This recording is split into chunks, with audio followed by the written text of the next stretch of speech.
many people dream big dreams, but they never take any action. If you don't believe in yourself, you've already lost the battle. Not believing in yourself is a losing battle because either you won't try at all or you will convince yourself that you can't do it. And when you convince yourself that you can't do it, your results are going to confirm what you believe. So we are afraid to fail. Why? I told you, man. Just need to try it, dude. Just chill out, relax. Why are you so crazy? Why are you so obsessed? So all that stuff drives the quitting mind, I call it. The mind wants to quit. The mind is tired. The mind thinks it's very deserving. So the biggest problem in this world is other people, not yourself. It's other people in your head. They are puppet mastering you pretty much on your life. I dare you to give up everything that is keeping you from your dream, to say no to all the negative influences. I dare you to pick up a book instead of a drink. I dare you to work harder than you think you did yesterday. I dare you to prove them wrong. I dare you to prove yourself right. You must be yourself if you want to experience your true purpose in life. If you're different, be different. Be different and do it with pride. If someone doesn't like it, if many people don't like it, who cares? Your life would feel better and richer if you had a goal, you chase that goal, you accomplish some things, and you would get this boost of confidence, you'd get this boost of self-esteem, like whatever it is that you're into doing. The time has come for you to understand that you cannot depend on the opinions of others. You cannot just trust in the opinions of others. You cannot allow other people to validate you, because you are just who you are. Nobody is going to be like you. You are the author of your autobiography. You write the story of your life. No one can write your financial story. No one can write your spiritual story. No one can write your emotional story but you. The pen has always been in your hand. The pen has always been in your hand. I say write a story that's going to be damn good to read. But don't let yourself be vulnerable to weakness. Don't let weakness consume you. Don't let hopelessness consume you. Be about your business. Understand that you got to keep living and living strong. When nobody's looking, when nobody's watching, when nobody understands the measure of passion that you carry, can you keep going? Don't stop! You're right there! Find something. Find a thing that you genuinely enjoy, because getting good at things you genuinely enjoy is extremely beneficial for young people, because it lets you know that, like, everybody thinks they're a loser. Every young person thinks they're a loser. At least a young person in the situation I was at. Like, I didn't know I wasn't a loser until I started winning, until I started doing martial arts.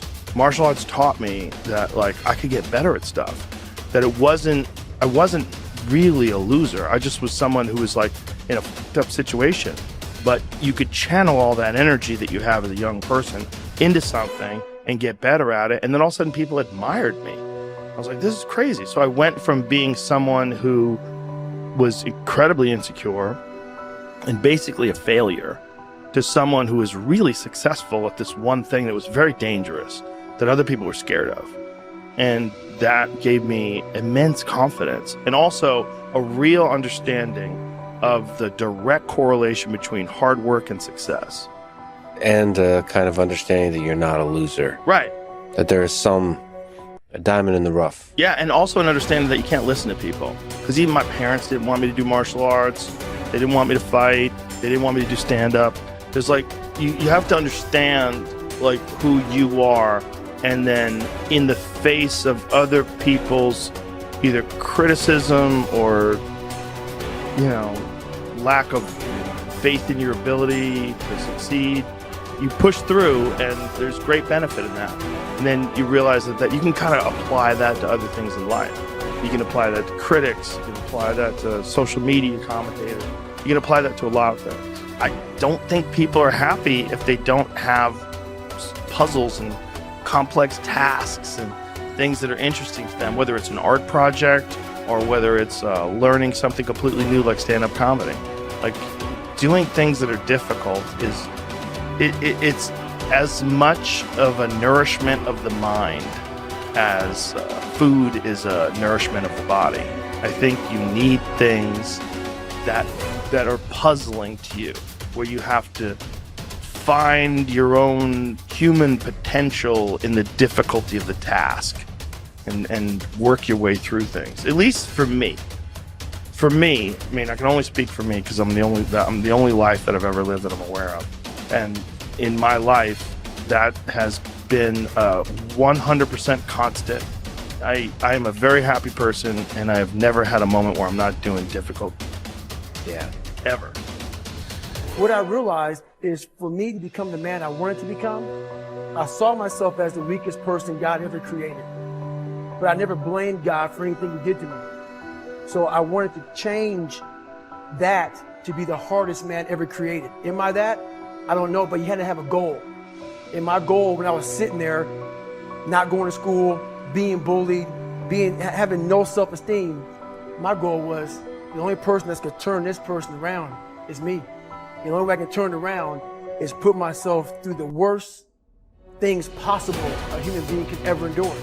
And that'd be the only way that I can build this brain to handle anything that comes in front of it, callousing my mind through pain and suffering. So we read a bunch of books nowadays. As humans, we want to find out how to be someone else.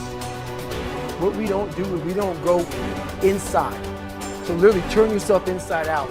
Read the book that's like we're writing a book every day for life, but we never read that book. So what I would challenge this young man or young woman to do is you have to look inside of yourself and see what you really want. What are you passionate about? We use these words and these little phrases of only the strong survive and all this other crap. They're all words.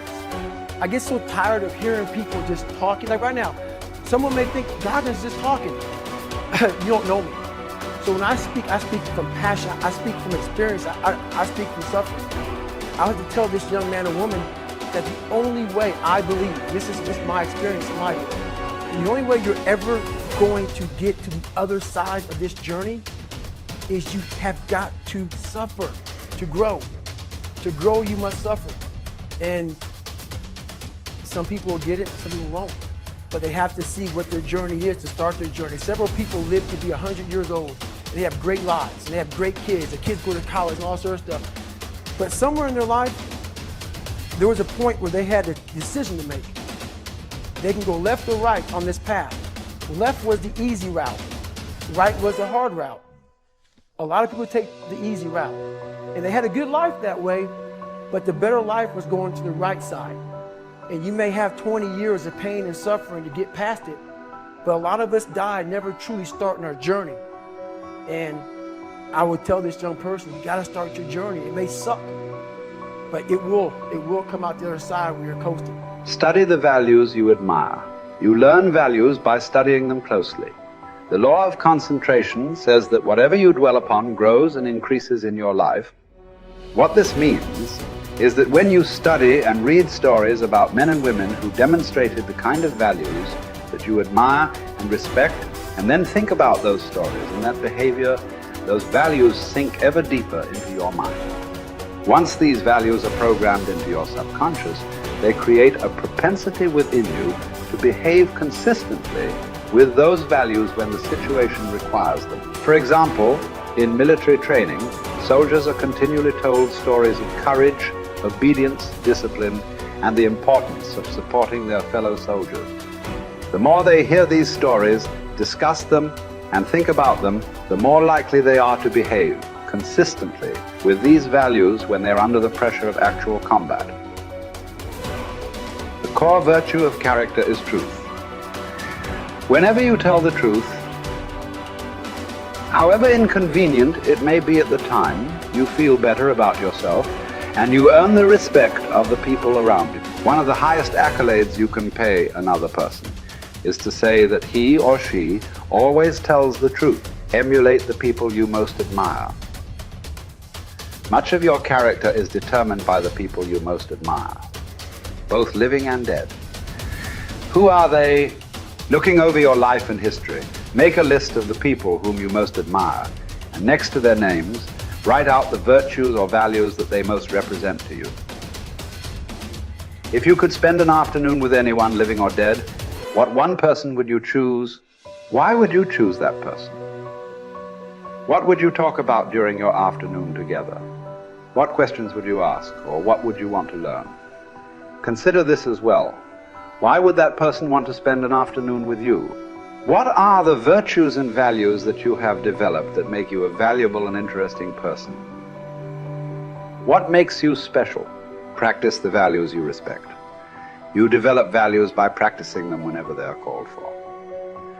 As the Roman Stoic philosopher Epictetus said, circumstances do not make the man. They merely reveal him to himself. When a problem occurs, people tend to react automatically based on the highest values that they have developed up to that moment. We develop values by repetition, by behaving consistently with a particular value over and over again until it becomes a habit and locks in so that we come to practice it automatically. Men and women with highly developed characters behave in a manner consistent with their highest values, and they do so without thought or hesitation. There is no question in their minds about whether or not they are doing the right thing.